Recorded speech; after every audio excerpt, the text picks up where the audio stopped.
열왕기하 7장을 1절부터 20절까지 다 읽었는데요. 좀 이렇게 절수가 많아도 이 말씀이 다 내용이 들어 있습니다. 이 말씀 우리가 이해하기 위해서는 6장을 좀 알아야 되는데요. 6장에 보게 되면 이 이스라엘 북쪽이 그 아람 나라거든요. 그러니까 아람 나라가 이스라엘을 공격해서 침공해 가지고 이제 이스라엘 나라에서 조공도 받고 그렇게 식민지 나라로 만들기 위해서 이제 전쟁을 하려고 이제 합니다. 그런 상황인데 이 아람 왕이 이제 이스라엘을 점거하려고 그러면 그냥 침공할 수가 없잖아요. 그렇죠? 전쟁을 할 때에는 먼저 군사 작전을 짜야 됩니다. 어디로 들어가야지만 이스라엘 쉽게 이길 수가 있고 어느 쪽으로 가야지만 우리가 승리할 수가 있느냐, 쉽게 힘 안 들이고 이길 수가 있느냐, 그런 작전을 이제 계획을 다 짜가지고 이제 우리가 그러면 어느 쪽으로 침공하자, 그렇게 계획을 다 신하들하고 짜가지고 딱 가서 보면 이스라엘 군대들이 딱 방어를 하고 있는 거예요. 그래서 안 되겠다, 방어하고 있으니까 또 싸우면 우리가 피해가 많이 입으니까 다시 가서 회의하자. 다시 돌아와가지고 또 그러면 이제 다음 지역으로 들어가서 우리가 침공하자. 그 작전을 다 짜가지고 또 가보면 그쪽에 또 이렇게 방어해 있고 그러는 거예요. 여러 번 그러는 거예요. 그러니까 이 아람 왕이 이렇게 생각한 거예요. 우리 신하들 중에 스파이가 있구나. 우리가 작전 계획을 다 짠 거를 갖다가 이스라엘 왕에다가 고자질하는구나. 그러니까 이들이 우리가 가는 곳마다 다 이렇게 와가지고 준비하고 막고 있지. 안 그러면 이럴 수가 있느냐. 그러면서 아람 왕이 자기 신하들을 의심하는 거예요. 이 중에 누가 스파이 있나.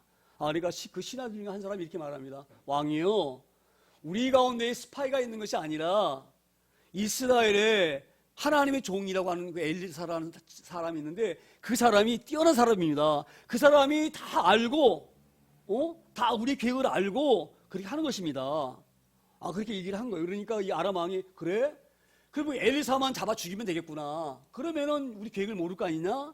그러니까 엘리사를 잡아 죽이러 가자. 그래가지고 엘리사가 도단성이라는 데 있었거든요. 조그만 성인데 그 도단성에 엘리사가 있었는데 그 아람 왕이 군대를 보내가지고 그 도단성을 다 에워싼 거예요. 엘리사를 죽여버리려고.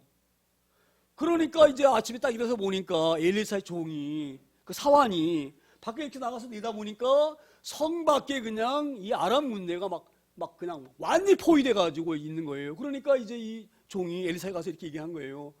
엘리사와 하나님 종이요, 지금 밖에 아람 군대가 다 싸가지고 우리 다 죽었습니다.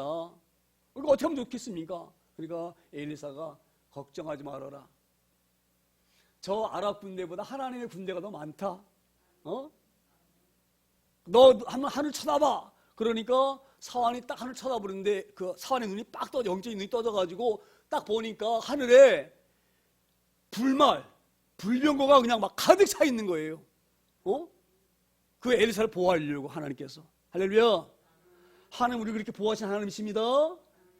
우리 눈에 보이지 아니하신 우리 하나님 우리 보호하신 하나님이셔요. 그러니까 이 사환이 보고 아이고 그렇구나.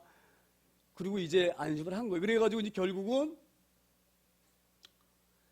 이 엘리사가 이렇게 기도합니다. 하나님, 저 밖에 있는 아람 군대들이 지금 물러나가야 되는데 저 밖에 있는 아람 군대들의 눈을 멀리 해주세요. 장님이 되게 해주세요. 그러지 않으면 빠져나갈 수가 없잖아요. 성 밖으로. 그렇죠? 그러니까 지금 엘리사가 하나님께 기도한 거예요. 저 밖에 있는 아람 군대 사람들의 눈이 다 장님이 되도록 하나님께 해주세요. 기도 끝나자마자 그 아람 군인들이 전부 눈이 어떻게 돼요? 멀어버린 거예요. 앞이 안 보이는 거예요.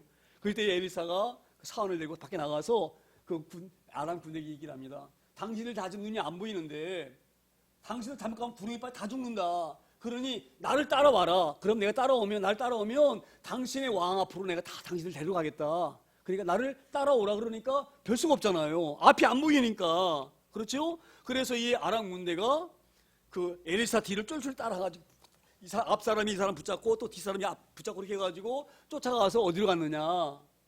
아람 나라로 가는 것이 아니라 어디로 가는 됩니까? 자기 나라인 사마리아, 그 제일 큰 성으로 이 아람 군대 사람들 다 끌고 간 거예요. 그래가지고 왕 앞에 이스라엘 왕 앞에 딱 와가지고 왕이요, 지금 아람 사람들이 공격을 왔는데 내가 이 사람들 눈을 멀게 해가지고 다 이렇게 데려왔습니다. 그렇게 얘기를 했어요. 그러니까 이스라엘 왕이 기뻐가지고 그럼 이놈들 다 칼로 죽여버리자. 그 이제 엘리사에게 그런 거예요. 엘리사가 그 이스라엘 자기 왕에 이렇게 말해요. 왕이요, 포로들인데 우리가 칼로 잡아온 포로도 아니고 눈이 멀어서 온 포로들인데 어떻게 죽이면 됩니까? 그러니 그냥 이 사람들을 은혜를 베풀어서 잘 먹여가지고 지금 배고플 테니까 배불리 먹여서 아람 나라로 다시 보냅시다.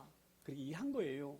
그래서 이제 아람 왕이, 이스라엘 왕이, 그래 네 말도 일리가 있다. 그래서 이제 그 아람 눈먼 사람들의 배고픔을 다 이제 밥으로 채워주고 달래주고 그리고 아람 나라로 다 보냈어요. 자, 그러면 아람 나라가 이스라엘과 전쟁하면 안 되겠지요? 그렇잖아요. 선의를 베풀었으니까. 죽일 수도 있는데 안 죽이고 살려줬으니까. 그런데 세상 나라는 그렇지 않습니다. 그렇게 은혜를 베풀었음에도 불구하고 아람 왕 그 베하단이 군대를 다시 몰고 오는 거예요. 엄청난 군대를 몰고 오는 거예요, 이번에는. 그래가지고 사마리아 성을 완전히 둘러쌌어요. 사마리아 성을. 아주 쥐 한 마리도 못 빠져나가기처럼. 그래가지고 이제 그 이스라엘 사람들이 사마리아 성에 다 갇히게 되어 있는데 이게 하루 이틀 지나게 되니까 성 안에 뭐가 떨어집니까? 먹을 양식이 다 떨어진 거예요. 다 떨어진 거예요. 그러니까 배가 너무너무 고프니까 성 안에 쥐새끼가 다 잡아먹고 그 안에는 모든 거 먹을 수 있는 거 다 잡아먹고 그리고도 배가 고프니까 어떻게 합니까? 이웃사람하고 가위바위보가 아니라 제비를 뽑는 거예요. 제비 뽑아가지고 오늘 이끼 뽑히면 네 아들 잡아먹고 내일은 내 아들 삶아 먹자. 이게 우리가 이해가 안 되지죠? 자기가 죽게 되어지니까 자식도 눈에 안 보이는 거예요. 그걸 삶아 먹는 거예요. 그만큼 사마리아 성 안이 어려움을 당하게 되어진 거예요. 굶주림으로. 난리가 났죠? 그러니까 이스라엘 왕이 화가 난 거예요. 왜 화가 납니까? 괜히 엘리사 말을 듣고 그놈들을 돌려보냈다 이 말이에요. 잡아 죽였어야 되는데, 그러니까 이스라엘 왕이 지금 누가 미수니까? 엘리사가 미운 거예요. 저놈 그때 내가 칼로 죽이자 그럴 때 죽였어야 되는데 살려보냈더니 이놈들이 더 많이 몰고 와가지고 우리가 이제 다 죽게 되었다. 그러니 이제 엘리사 가만 놔두면 안 되겠다. 죽여버려라. 그리고 이제 엘리사 죽이려고 신하를 보낸 거예요. 그때에 엘리사가 이스라엘 왕에 와가지고 오늘 하는 말이에요. 엘리사는 뭐라 말합니까? 그거 죽이려고 하는 왕에 쫓아와가지고 오늘 이렇게 말해요. 엘리사가 이르되 여호와의 말씀을 들을지어다. 여호와께서 이르시되 내일 이맘때에 사마리아 성문에서 고운 밀가루 한 스아를 한 세길로 매매하고 보리 두아스를 한 세길로 매매하리라 하셨느니라. 이게 말이 안 되는 말을 하고 있는 거예요. 지금 엘리사가. 지금 이때에 먹을 양식이 어디가 있습니까? 돈을 10,000세겔 줘도 보리만큼을 못 사는 거예요. 왜? 살 게 없으니까. 그런데 뭐라 말합니까? 지금 엘리야가 하나님 말씀하셨는데 내일 고운 밀가루를 뭐라고요? 한 스아를 내일 한 세겔로 살 수가 있다. 지금 말로 말하면 이게 맞는 비율일지 모르겠는데 이런 말이에요. 고운 밀가루 한 포대를 단돈 5,000원에 살 수 있습니다. 그렇게 말하니까 이 말이 고지가 들립니까? 안 들립니까? 아니 지금 그 고운 밀가루 한 포대 갖다가 1,000만 원을 줘도 못 살 지경인데 없어가지고 그 가루가 없어가지고 자기 자식들을 잡아먹는 그런 환경인데 말이 됩니까 이 말이 지금? 이게 몰라. 혹시 뭐 몇 달 있다가 이렇게 된다 그러면은 또 혹시 몰라. 그런데 바로 내일이면 고운 밀가루 한 포대를 한 5,000원이나 돈 많은 거 안 주고 살 수가 있습니다. 그 말이 고지가 안 들리는 거죠. 그런데 오늘 엘리사는 하나님이 이렇게 말씀하셨으니까 말씀하신 그대로 왕에게 얘기를 한 거예요. 자, 그런데 그 2절에 이렇게 말씀합니다. 2절에 그때의 왕이 그의 손에 의지하는 자 곧 한 장관이